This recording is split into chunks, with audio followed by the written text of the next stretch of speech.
look at the diagram in the upper right-hand corner.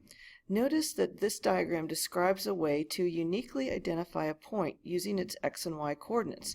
We go to the right x, we go up y, and that location is uniquely identified by two numbers. However, there is another way to uniquely identify this position, and that is by measuring from the center out to the point. We call that the radius, r, and rotating a certain angle, theta. So if we know r and theta, we also know exactly where the location of this point is. So in polar coordinates, we can label this r theta. So the polar coordinates are r theta. The rectangular coordinates are x, y. And they're called rectangular coordinates because basically when I go over and up, I form two sides of a rectangle, and the point is at the corner of the rectangle. Now you may recognize then that this is a right triangle that has an x and a y as its legs, the r is its hypotenuse, and theta is the angle. So we'll be doing a lot of things with right triangle trigonometry in this unit. Now let's look at how to plot points. If we have the point 8, 2 pi over 3, this tells me, the radius tells me how far out I go from the origin, and this tells me the angle at which the radius is pointed. So let's start by labeling at 0 what's called the polar axis. So this tells me how many units out that I am going from the origin. All of these concentric circles measure that distance. So if I were to plot 8, 2 pi over 3, I'd be looking at the angle 2 pi over 3 here and going out 8 units. Basically taking 8, rotating it around here, 2 pi over 3. So this would be point A. Point B is a radius of 5, but it is in the direction of negative pi over 6. So recall when we rotate in the positive direction, we're going counterclockwise. The negative direction is clockwise. So I would go to my radius 5 and then rotate in the negative direction to get to this point here. This would be point B, 5, negative pi over 6. Now, negative 4 pi over 2 is going to be the opposite direction of positive 4 pi over 2. Positive 4 pi over 2 would be right here. We'd take the 4, rotate around to positive pi over 2. Negative pi over 2 is in the opposite direction, so it would be down here. 1, 2, 3, 4. So that would be point C. Now, negative 7, negative 2 pi over 3 is a little trickier. First of all, let's deal with the negative angle. The negative angle means we're rotating 2 pi over 3, or pi over 3, recall that pi over 3 is 60 degrees because it's 1/3 of pi, which is 1/3 of 180. So 2 pi over 3 would be 120. So if we rotate around in the negative direction, there would be 1 pi over 3 right here, and this would be 2 pi over 3 right here. So basically negative 2 pi over 3 is the same as positive 4 pi over 3. However, the negative 7 for the radius tells me then to go in the opposite direction. So I'm going to kind of make a little trace. First of all, I'm rotating negative 2 pi, and then I'm going to go the opposite direction. I'm going to end up over here at positive pi over 3. This is D, because negative 2 pi over 3, if I had a positive 7 radius, would be down here. Okay, that would be the positive direction for 4 pi over 3. This is the negative direction for 4 pi over 3. So at this point, I need you to suspend everything you've learned about positive and negative with the x and y coordinate axis. If we have an x and a y coordinate axis, this direction is positive, and this direction is positive in the x and y direction. This direction would be negative, and this direction would be negative for x and y.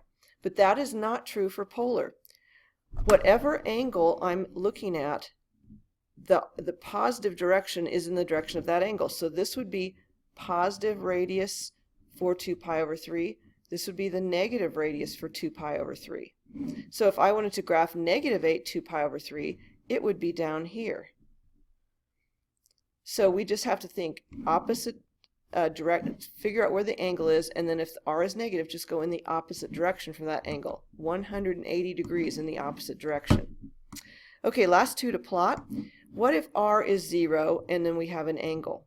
Well, whenever r is 0, we're at the origin. So it doesn't matter what the angle is, this point will be at the origin. Then here we have the angle is 0. So this is the angle now. So this is just going out 2 along the axis that points in the direction of the 0 angle. So there are my points plotted. Just a quick introduction to how to plot on a polar grid. Now, in a polar grid, unlike a rectangular grid, we can have multiple names for the same angle. You've already seen that,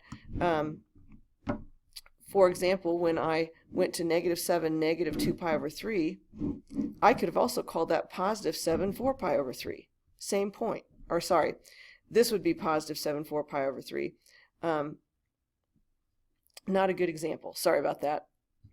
If we had +8, 2 pi over 3, we could have also called that -8, 5 pi over 3, because 5 pi over 3 and then go to the negative direction would be up here. So let's look at some other ways to name point A. So let's start looking at an angle first of all. I rotated 2 pi in the positive direction. I could also rotate 4 pi in the negative direction. So I could have also called this 8, -4 pi.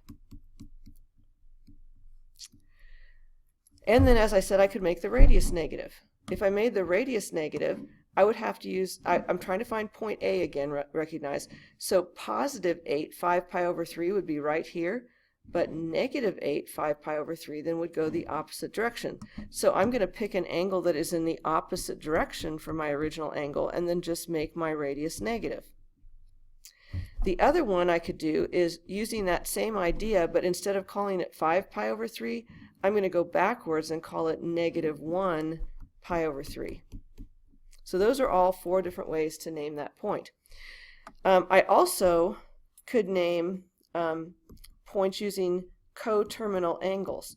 So for example, if I look at the original, which was 8, 2 pi over 3, and I just add 2 pi, one complete revolution, to that angle, I could get 8, 2 pi would be 12 pi over, 12 pi over, no, sorry, it would be 6 pi over 3. So if I add 6 pi over 3 to 2 pi over 3, I would get 8 pi over 3. So that would be another way to name that angle. Okay, last thing on this video. These points are in rectangular form, XY form. So this is X and this is Y. How would I label the point using polar coordinates, R and theta? So that's what I want to find out. So whenever you have a problem where I ask you to go back and forth between polar and rectangular, I always want you to start out by sketching the point you're given.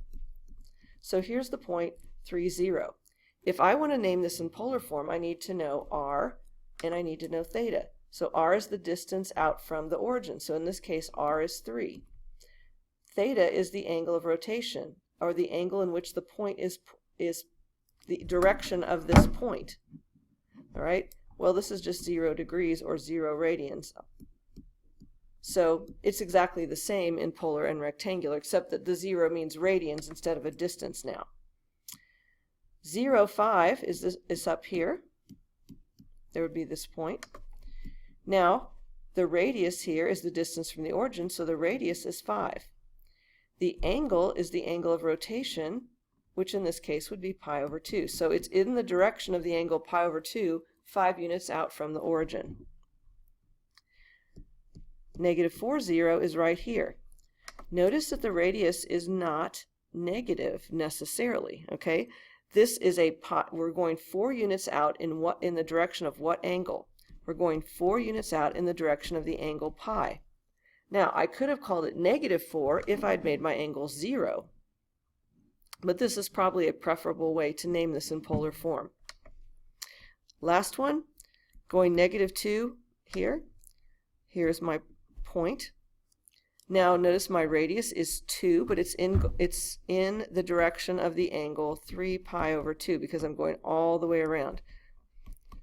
I could have also called that 2 negative pi over 2. I also could have called it negative 2 pi over 2. There's a lot of different ways to name that. But if you're given an option, generally we want to go with a positive radius and an angle that is in between 0 and 2 pi, if we have a preference. So there's intro to polar graphing.